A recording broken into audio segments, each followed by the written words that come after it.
Episode start होता है और हम लोग वी जोंग को देखते हैं जिसने गुई को प्रिजन से आज़ाद करा दिया था। उसके बाद वी जोंग गुई का पीछा करने लगता है।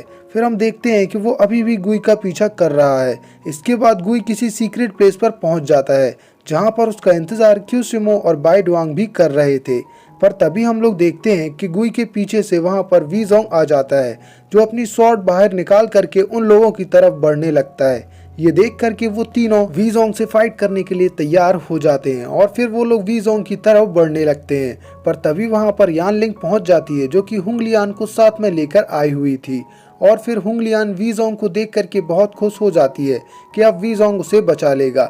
लेकिन तभी यान लिंग वी जोंग से कहती है कि मैंने सुना है कि क्विक स्टैंड में सबसे ज़्यादा तेज तुम ही हो और आज मैं तुम्हारी फुर्ती को देखना चाहती हूँ कि तुम मेरी आग से तेज हो या नहीं। यान लिंग की ये बात सुनते ही वी जोंग बहुत तेजी से उसकी तरफ अपनी स्वॉर्ड लेकर के पहुंच जाता है, यहाँ तक कि यान लिंग अपनी पलकें तक झपका नहीं पाती और फिर वो उसके ऊपर आकर के स्वॉर्ड तान देता है जिसकी स्पीड देख करके वहाँ खड़े सभी विलन्स बहुत ज़्यादा चौंक जाते हैं। लेकिन तभी वहाँ पर टियानजी आ जाता है और वो अपनी स्नेक चेन्स की मदद से उन दोनों लड़कियों को वहाँ से दूर कर देता है ताकि उनको कोई चोट ना पहुँचे। इसके बाद वी जोंग टियानजी से बात करने लगता है कि तुम लड़कियों को किडनैप करने में बिल्कुल माहिर हो गए हो, लेकिन लास्ट टाइम तुमने बहुत ही बदतमीजी के साथ हुंगलियान को किडनैप किया था और ये तुम्हारे लिए बिल्कुल अच्छा साबित नहीं होगा। इस पर टियानजी कहता है कि तुम इस लड़की को बचाने आए हो और मेरे हिसाब से तुम्हें इसकी बहुत ही ज्यादा फिक्र होने लगी है।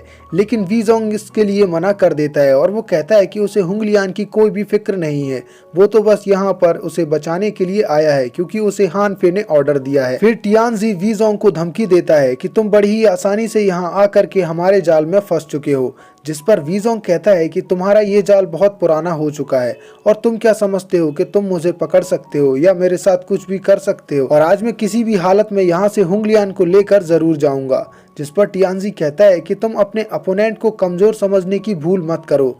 लेकिन तभी टियानजी की बातों को हुंगलियान काट देती है और वी जोंग से गुस्सा होकर कहती है कि तुमने अभी क्या कहा? तुम कह रहे थे कि तुम्हें मेरी बिल्कुल भी फिक्र नहीं है, आखिर तुमने ऐसा कह भी कैसे दिया? तुम्हें पता होना चाहिए कि मैं हान स्टेट की प्रिंसेस हूँ और तुम मुझसे इस तरीके से बात नहीं कर सकते। ये सुन वी जोंग हुंगलियान से कहता है कि तुम्हारे लिए बेहतर होगा कि तुम इस वक्त शांत रहो। लेकिन हुंगलियान का इससे दिल टूट जाता है क्योंकि वो वी जोंग से प्यार करने लगी थी, पर वी जोंग को उसकी कोई भी फिक्र नहीं है। फिर वो कहती है कि तुम्हारी हिम्मत कैसे हुई मुझे शांत रहने का बोलने की। इसके बाद हुंगलियान और ज्यादा गुस्सा हो करके वापस टियानजी और यानलिंग के पास चली जाती है और वी जोंग से कहती है कि तुम्हें मेरी कोई भी फिक्र नहीं है ना, तो जाओ, मैं आज तुम्हारे साथ नहीं जा रही। सीन शिफ्ट होकर के हान फे और जी फेंग पर आ जाता है जहाँ पर हान फे उसे बताता है कि टियानजी जिस चीज की अभी तलाश कर रहा है शायद वो उसको पाने के काबिल अभी नहीं है और शायद उसके पास उस चीज को पाने के लिए ज्यादा वक्त भी नहीं बचा। तभी जी फेंग बताता है कि टियानजी अपने मकसद को पूरा करने के लिए जरूर किसी न किसी से मदद लेगा क्योंकि वो अकेले ये काम नहीं कर सकता। फिर हान फे डिसाइड करता है कि वो टियानजी से फिर से मुलाकात करेगा अगर टियानजी उससे मिलना चाहे तो। फिर सीन शिफ्ट होकर के टियानजी पर आ जाता है जहां वो वी जोंग से कह रहा था कि एक ऐसी प्रिंसेस को बचाना जो कि पहले से ही घमंडी और गुस्सैल हो सिचुएशन को और ज्यादा बिगाड़ देती है।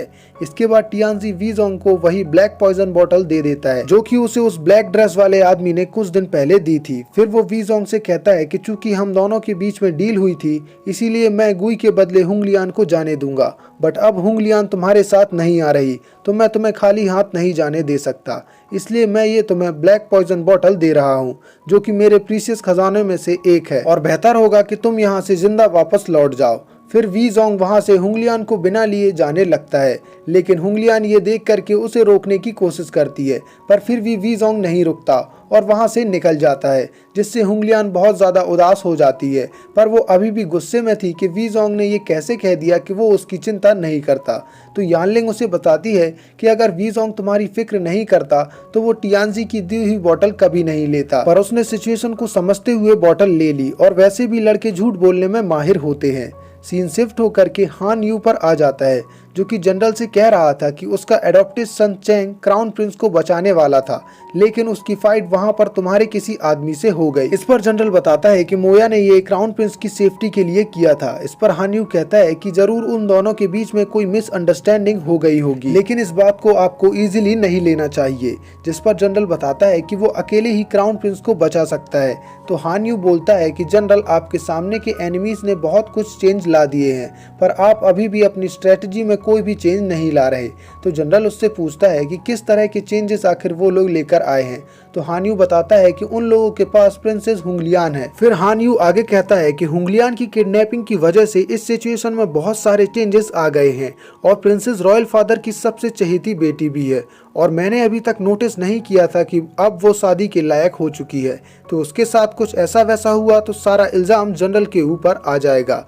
ये सुनकर के जनरल भी सोच में पड़ जाता है, लेकिन असल में ये हान यू की एक चाल थी, क्योंकि वो जनरल को ये बताना चाहता था कि अगर जनरल उसका साथ दे तो वो हुंगलियान की शादी जनरल के साथ करा सकता है। इसके बाद सीन शिफ्ट होकर के नेक्स्ट डे मॉर्निंग में आ जाता है, जहां हान फे वीजोंग की लाई हुई बोतल को देख रहा था। फिर वो कहता है कि टियानजी के पास सौदा करने के लिए बहुत सी चीजें हैं जिसे वो अपने अपोनेंट से एक्सचेंज कर सकता है, लेकिन वो चीज जिसे वो तलाश कर रहा है वो इन सभी चीजों से कहीं ज्यादा कीमती है, लेकिन उस चीज को पाने के लिए टियानजी को बहुत कुछ करना पड़ जाएगा। फिर मिस जीनू बताती है कि ये बोतल बहुत अच्छे मटेरियल से बनाई गई है और शायद ये एक मेडिसिन बोतल है।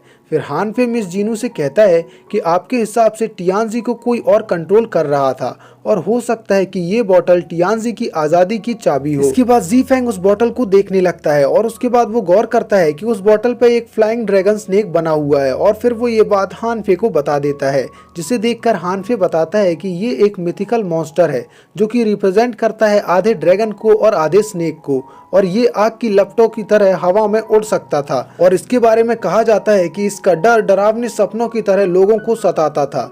ये सुनकर के वीजोंग को याद आ जाता है कि डिक्सिस क्लैन में मोया ने उससे फाइट करने के दौरान ये कहा था कि नाइटफॉल नाइटमेयर यानी सपनों पर राज करता है, और वो समझ जाता है कि ये बोतल नाइटफॉल से पूरी तरीके से कनेक्टेड है। इसके बाद जी फेंग उस बोतल की डिजाइन को देखने लगता है और वो समझ जाता है कि ये बोतल बायू के आर्ट एंड क्राफ्ट में बनाई गई है, और फिर वो बताता है कि बायू के सारे क्राफ्ट डिजाइनर्स एक साथ रेनिंग फायर मैनर के अंदर ट्रेजर के साथ कहीं गायब हो गए, और उसके बारे में अभी तक किसी को भी पता नहीं चला कि वो सारे लोग कहाँ गायब हुए हैं। लेकिन फिर कुछ समय के बाद कुछ डिजाइनर्स यहाँ पर हान स्टेट में आ गए जिन्होंने शायद इस बोतल को बनाया होगा। इस पर मिस जीनू कहते हैं कि अगर ये बोतल पैलेस से कनेक्टेड है तो नोंग यू की मदद से इसके बारे में पता लगाया जा सकता है। फिर उसके बाद वीजोंग वहां से किसी काम के लिए निकल जाता है, और फिर हम जी फेंग को देखते हैं जो कि अभी भी उस बोतल को इन्वेस्टिगेट करने लग जाता है।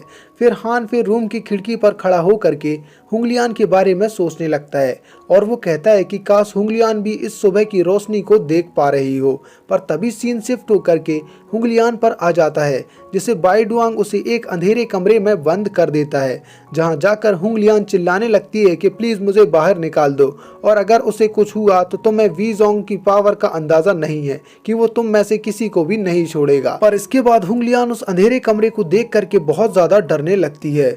फिर हुंगलियान वहां पर देखती है कि उसके चारों तरफ बहुत सारे जहरीले स्नेक्स आने लगते हैं जो उसे काटने के लिए आगे बढ़ रहे थे। इन सभी को देख करके हुंगलियान पूरी तरीके से दहशत में आ जाती है, और फिर वो जोरों से चिल्लाने लगती है कि प्लीज मुझे यहाँ से बाहर निकाल दो, वरना ये सारे स्नेक्स मुझे मार डालेंगे। लेकिन फिर भी उसकी बाईडुआंग बात नहीं सुनता है, और वो खतरनाक स्नेक्स फिर से हुंगलियान को काटने के लिए आगे बढ़ने लगते हैं। लेकिन मैं आपको बता दूं कि आगे जाकर के हुंगलियान के राज के बारे में हमें पता चलेगा, और ये भी पता चलेगा कि क्वींस मून में आखिर वो कौन सा कैरेक्टर जाकर के बन जाती है। और ये एपिसोड यहीं पर एंड होता है। तो नेक्स्ट एपिसोड बहुत ही ज्यादा मजेदार होने वाले हैं, तो उन्हें देखना बिल्कुल भी ना भूलें, और चैनल को अभी जाकर के सब्सक्राइब जरूर कर दें, और मिलते हैं आपसे नेक्स्ट वीडियो में।